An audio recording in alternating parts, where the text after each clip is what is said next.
Friday, March 13th, 7:18 p.m. The GW emergency room supports a Level 1 trauma center, and Washington, D.C. can be a violent city. With every room occupied and more patients checking in at triage, the staff moved to complete protocols in a chaotic choreography. A cacophony of voices competed to be heard above the rest. Occasional shouts of grief, pain, or surprise pierced the baseline noise.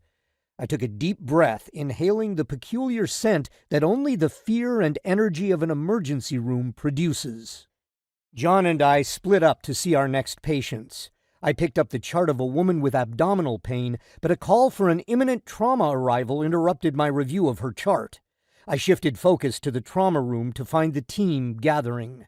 9 members, each with defined duties, moved to prepare for a patient with major trauma.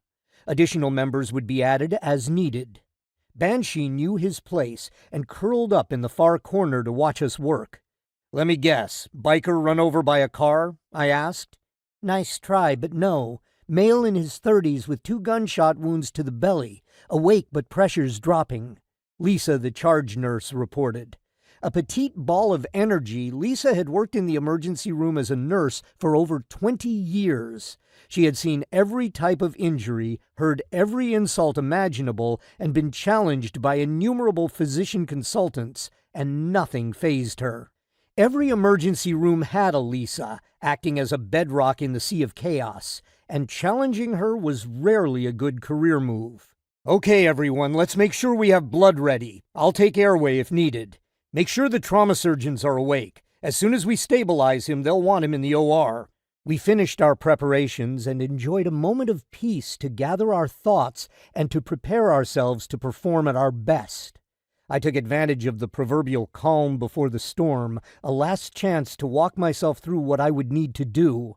What if it was a difficult airway? What if we couldn't get IV access? What if he coded before we could get him to the operating room?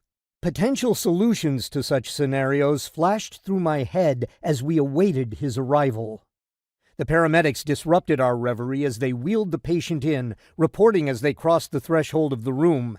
"Male, 30s, 2 small caliber gunshots to his abdomen, 1 in the right upper quadrant, 1 in the left flank. No exit wounds. Pressure 90/60 and trending down. Patient is awake."